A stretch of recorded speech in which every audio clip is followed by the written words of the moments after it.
ഇന്ന് നല്ല സൂപ്പർ ടേസ്റ്റിൽ നല്ല 2 അച്ചാറാണ് ഞാനിവിടെ തയ്യാറാക്കുന്നത്. ചക്ക കൊണ്ടും അതുപോലെ തന്നെ മാങ്ങ കൊണ്ടും. ഇപ്പോൾ ചക്കയുടെയും മാങ്ങയുടെയൊക്കെ സീസണായില്ലേ, അപ്പോൾ നമുക്ക് ചക്കയും മാങ്ങയൊക്കെ ഇതുപോലെ തയ്യാറാക്കി വെച്ചാൽ അടുത്ത വർഷം വരെ ഉപയോഗിക്കാൻ പറ്റുന്ന രീതിയിൽ നല്ല അച്ചാർ നമുക്ക് തയ്യാറാക്കി വെക്കാം.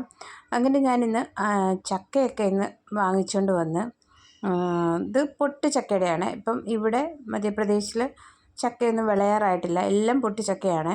അപ്പോൾ പൊട്ട് ചക്കയിൽ നിന്നാണ് ഇന്ന് ഞാൻ അച്ചാർ തയ്യാറാക്കുന്നത്. വിളഞ്ഞ ചക്കയിൽ നിന്നും തയ്യാറാക്കാൻ പറ്റും. ഇത് തീരെ പൊട്ടാണ്, ഇത് മുറിച്ചപ്പോൾ കണ്ടില്ല, തീരെ പൊട്ടാണ്. ഇത് വിളയാനൊരു ജൂൺ ജൂലൈ ഒക്കെ ആകും ഇത് വിളയാനായിട്ട്. അങ്ങനെ ഞാനിത് ഈ ഒരു രീതിയിൽ മുറിച്ചെടുത്തിട്ടുണ്ട്. അതുപോലെ തന്നെ മാങ്ങയും ഞാൻ പറിച്ചുകൊണ്ട് വന്നിട്ടുണ്ട്. ഇത് നല്ല പുളിയുള്ള മാങ്ങയാണ്.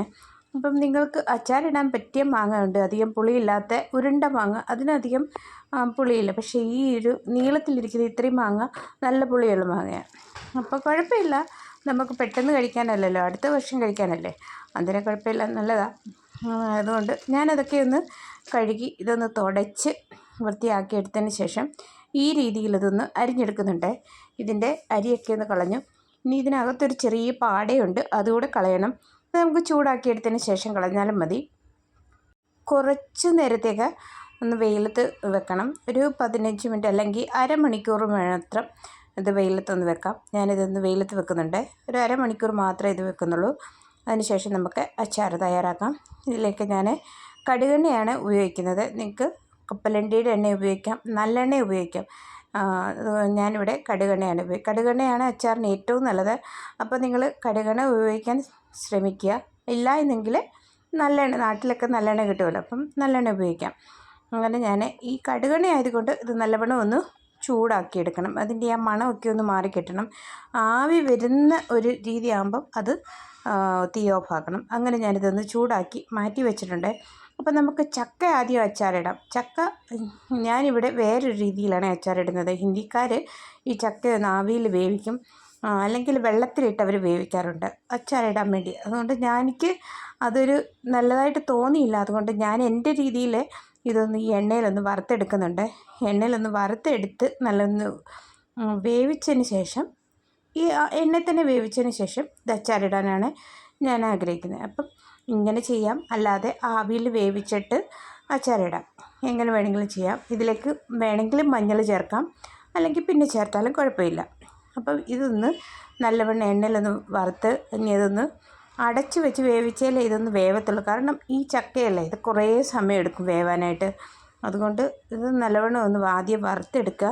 അതിന് ശേഷം ഇതൊന്ന് അടച്ച് വെച്ച് ആ എണ്ണയിൽ തന്നെ കിടന്നൊന്ന് നല്ലവണ്ണം വേകുന്നവരെ നമുക്ക് അടച്ച് വെക്കാം. പിന്നെ ഇത് കുറേ നാൾ കഴിഞ്ഞ് ഉപയോഗിക്കുന്നില്ല, അതുകൊണ്ട് കുഴപ്പമില്ല. അങ്ങനെ ഇത് അടച്ച് വെച്ചൊന്ന് വേവിച്ചെടുക്കുന്നുണ്ട്. ഇത് 2 പ്രാവശ്യമായിട്ടാണ് ഞാനിത് വേവിക്കുന്നത്. കാരണം ഒറ്റ പ്രാവശ്യമായിട്ട് ഉരുളിയിൽ കൊള്ളത്തില്ലായിരുന്നു. അതുകൊണ്ട് ഇത് ഞാൻ 2 പ്രാവശ്യമായിട്ട് ഇതുപോലെ എണ്ണയിൽ വറുത്ത് ഒന്ന് വേവിച്ചെടുക്കുന്നുണ്ട്. അപ്പം അതൊന്ന് വേവിച്ച് മാറ്റി വെക്കാം. ഇനി നമുക്ക് മസാല തയ്യാറാക്കാം. ഇത് മാങ്ങയ്ക്കും ഈ ചക്കയ്ക്കും വേണ്ടിയുള്ള ഒരു മസാലക്കൂട്ടാണ്. അപ്പം ഞാനിവിടെ 300 ഗ്രാം വലിയ കടുക് എടുത്തിട്ടുണ്ട്. സരസു എന്ന് പറയും, റാഗി അല്ല, സരസു എന്ന് പറഞ്ഞാൽ വലിയ കടുകുണ്ട്, ചെറിയ കടുകുണ്ട്. അപ്പം ഇത് ഞാൻ ഉപയോഗിക്കുന്നത് വലിയ കടുകാണ്, അതാണ് അച്ചാറിന് ഏറ്റവും നല്ലത്. പിന്നെ 1 സ്പൂൺ ഉലുവ ചേർത്ത് കൊടുത്തു. ഉലുവ കഴിക്കുന്നത് കൊണ്ട് കുറച്ച് മാത്രം ചേർത്താൽ മതി. അങ്ങനെ അതൊന്ന് നമ്മുടെ കയ്യിൽ പിടിക്കുന്ന രീതിയിലൊന്ന് ചൂടാകുമ്പം നമുക്ക് അടുത്ത് ചേരുവകൾ കൂടി ചേർത്ത് കൊടുക്കാം. ജീരകം, ചെറിയ ജീരകം 1 സ്പൂൺ ചേർത്ത് കൊടുത്തു. പിന്നെ അതോടൊപ്പം വലിയ ജീരകം കൂടി ചേർത്ത് കൊടുത്തു.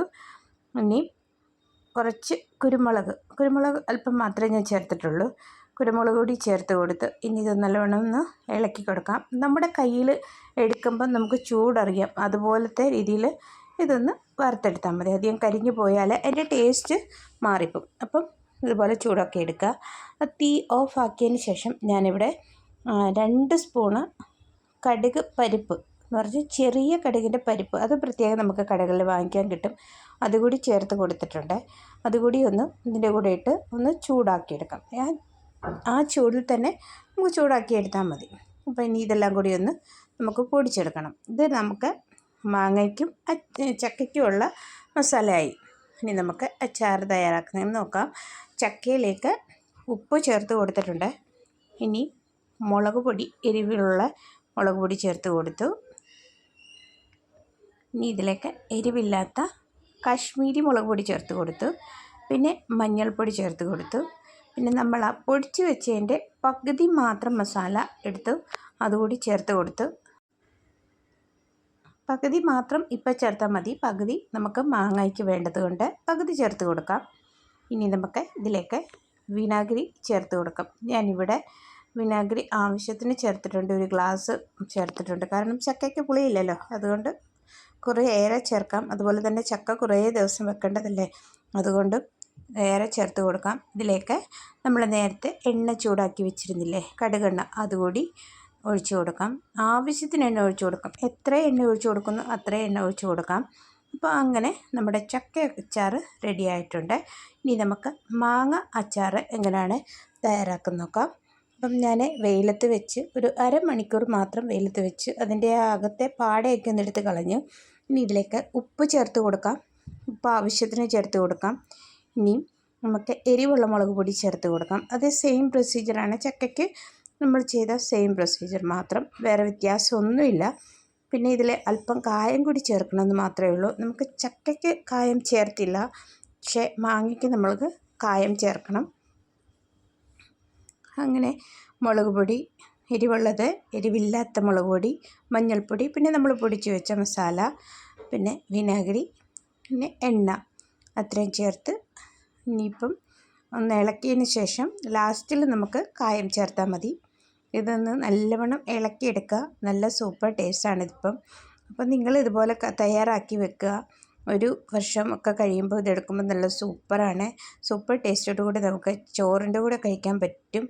അതുപോലെ ചോറും പരിപ്പ് കറിയൊക്കെ ഉള്ളപ്പം നമുക്കിത് കഴിക്കാൻ പറ്റും. പിന്നെ ഞാനിവിടെ അല്പം ഈ മാങ്ങയ്ക്കകത്ത് കടുക് പരിപ്പ് കൂടി ചേർത്തിട്ടുണ്ട്. അത് അവരൊരു ഇഷ്ടത്തിനനുസരിച്ച് ചേർക്കാം, ചേർത്തില്ല എങ്കിൽ കുഴപ്പമില്ല. അപ്പം കടുക് പരിപ്പ് ചേർത്ത് ഇളക്കി. ഇനി ഇതൊന്ന് നല്ലവണ്ണം ഇളക്കിയതിന് ശേഷം നമുക്കല്പം കായപ്പൊടി കൂടി ചേർത്ത് ഇളക്കാം. അപ്പം നിങ്ങൾ ആദ്യമായിട്ടാണ് എൻ്റെ ചാനൽ കാണുന്നതെങ്കിൽ സപ്പോർട്ട് ചെയ്യുക, സബ്സ്ക്രൈബ് ചെയ്യുക. അതോടൊപ്പം നിങ്ങളുടെ അഭിപ്രായം കൂടി അറിയിക്കുക. തെറ്റുകളൊക്കെ ഉണ്ടെങ്കിൽ തിരുത്താൻ പറ്റും, അതുകൊണ്ട് തീർച്ചയായിട്ടും നിങ്ങളുടെ അഭിപ്രായം അറിയിക്കുക. അങ്ങനെ ഇതിളക്കി ഈ 2 അച്ചാറും നമുക്ക് ഭരണിയിലാക്കി കോരി വെച്ചാൽ ഒരു 6 മാസം കഴിയുമ്പോൾ തൊട്ട് നമുക്കിത് ഉപയോഗിച്ച് തുടങ്ങാൻ പറ്റും. അപ്പം നല്ല സൂപ്പർ ടേസ്റ്റിൽ കഴിക്കാൻ പറ്റും. അങ്ങനെ നിങ്ങൾ തയ്യാറാക്കി നോക്കുക. ചക്കയൊക്കെ ഇപ്പോൾ ഇഷ്ടം പോലെ കിട്ടുന്നതല്ലേ, അപ്പം ചക്കയും മാങ്ങയും ഒക്കെ തയ്യാറാക്കിയിട്ട് അഭിപ്രായം അറിയിക്കുക. അപ്പോൾ അടുത്ത വീഡിയോയിൽ നമുക്ക് കാണാം. ഓക്കേ.